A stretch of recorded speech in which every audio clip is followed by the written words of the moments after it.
So I'm currently trying out a new camera. I plugged the microphone into the wrong hole, stupid me, and I didn't actually get any audio from my microphone that I normally would use.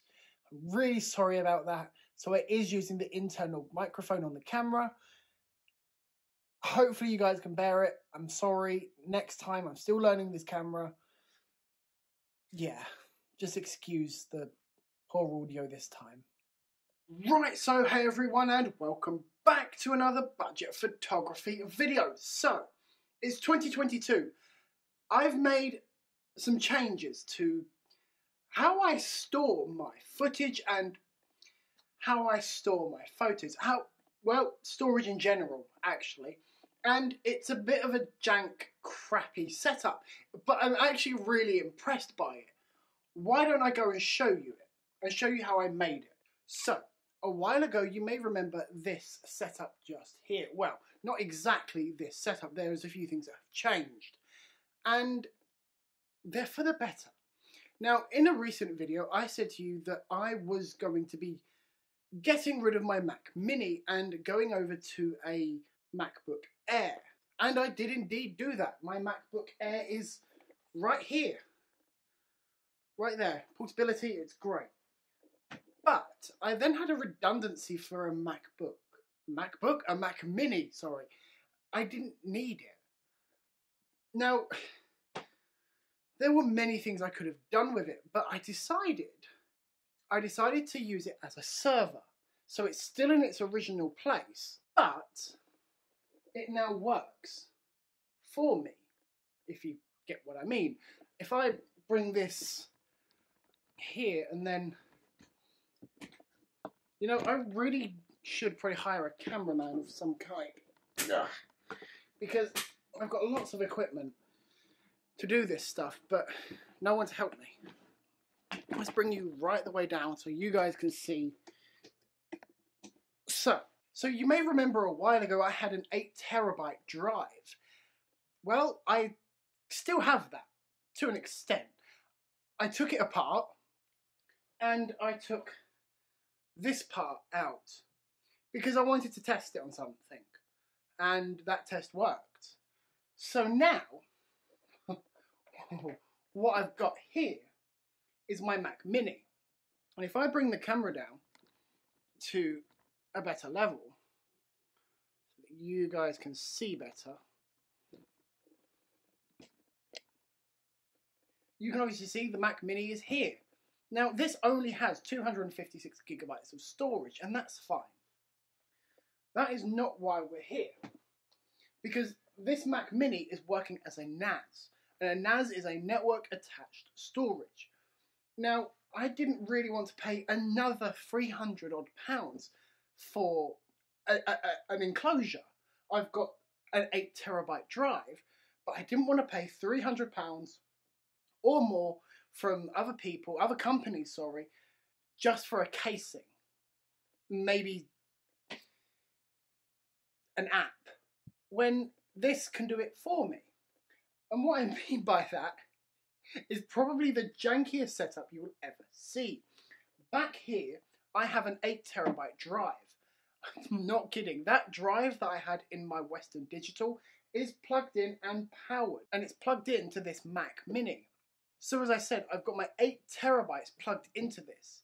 And because this is already connected to my home Wi-Fi network, I can access the storage on it via my MacBook. Now, it does have problems. This setup is not perfect. First of all, I will show you one of them. And that is the noise, really, actually. I won't show you on my phone, but just listen to the actual noise drive. You might be able to hear it, I don't know.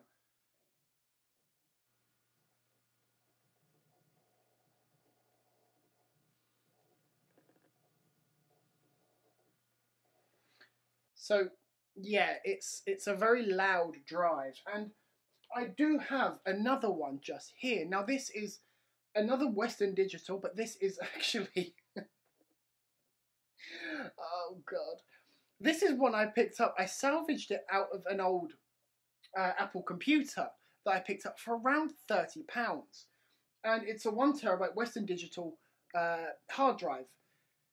And this is like this one, but this one's older, a server drive. And the reason that I know they're server drives is because of their barcodes just here. After you Google them, you find out that they're designed for servers or NASs, or network attached storage. So, these things are designed to be basically running constantly, just not stopping. Now, I do stop mine. I don't use mine all the time. So I haven't got this noise running constantly. It's actually kind of, even now, it's kind of annoying. But the good thing is that because I've got 2 drives, I don't have to listen to this amount of noise all the time. Because this, as I said, it's designed really to go in a server. Now, this one was from an Apple computer. When I say it was from a computer, it was basically an Apple NAS. They did them years ago. I think they're called the AirPods, but I don't know. And this drive, in comparison, is extremely quiet. So if I currently go over to the computer now and I just eject Elements, which is the drive that I've currently got plugged in, and we wait for it to power down, just like that, and we unmount it. There's the drive that I've currently got plugged or had in. We can then plug in the 1 terabyte. Now, I must say, it is a real janky setup to get this kind of thing. Just plug that drive in, and we'll give it a minute to start up, because they do need a little while to kind of boot up their old drives, and I try my best not to use that drive too much. And the reason because of that is, and the reason for that, and the reason for that is the fact that it is an older drive, and I don't know I don't know how it's been treated previously, because I didn't find out who the previous owner was and how the previous owner treated it. That could basically be a brand new drive, but it's just been sat doing nothing for the last 5 to 10 years. Or it could have been punished every single day and used every single day of its life. So I try not to use it too much, or as sparing as possible. But you'll hear now that the drive is running and I can access the files that are on it, it's just here. If I take my mic off again and I put it up against the drive,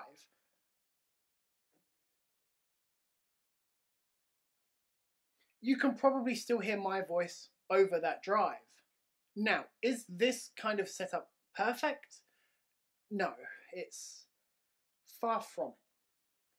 There are still a fair few things that I want to do with this. Like, for starters, what I want to do is get 2 quieter drives, but high capacity drives. Not like a 1 terabyte drive and an 8 terabyte. I want like 2 8 terabytes or something like that.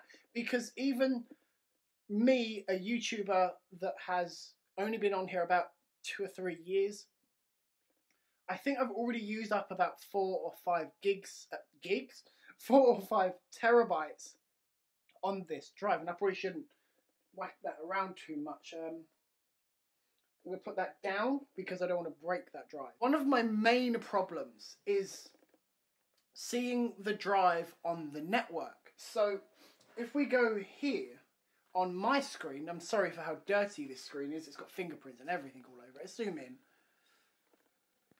You've got Alex public folder, Macintosh, and then my partner's folder just there. Well, that drive is the drive that's currently plugged in is called Untitled because I haven't titled it yet. And it's not there. Sometimes I do have to restart the system, other times I don't. It's not perfect. But I'm really happy with this. I am able to offload and download my footage from my laptop. So it works as a NAS and what I need it to. Are the speeds fast? It's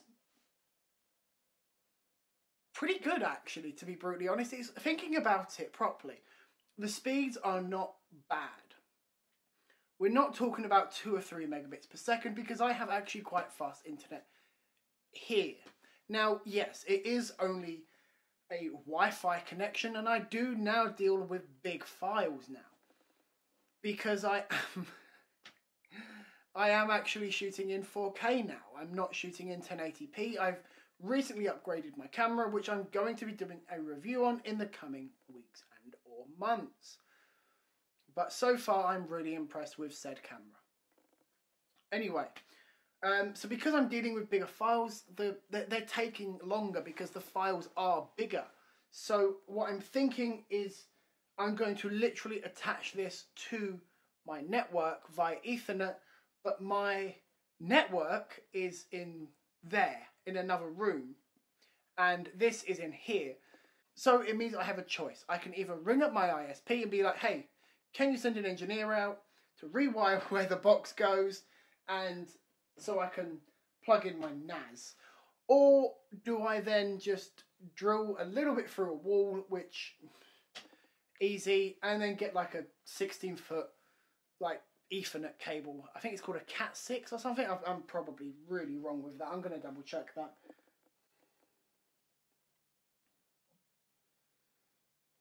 I don't know. I won't lie. I don't understand wiring, so I'm not even going to try and lie to you about it. So yeah, it is currently looking like as if I will have to run a cable from where my ISP box is into here so that I can get faster speeds because of the files I'm now dealing with. But in general, the speeds that I do get on my native Wi-Fi are pretty good, even for in here. I mean, my phone's been in here a while, so if we now run a speed test on my network, finding the provider, and then we run the speed test. Let's cover up that ad because I'm not sponsored. So, actually I could do with boosting this network. In here, I think 55 megabits per second going down, and oh yeah, we've got 17 to 18 megabits per second going up. Definitely going to boost that. Definitely going to boost that in here if we plug it in, because my Wi-Fi network should be at least around 70 megabits per second rather than about 50.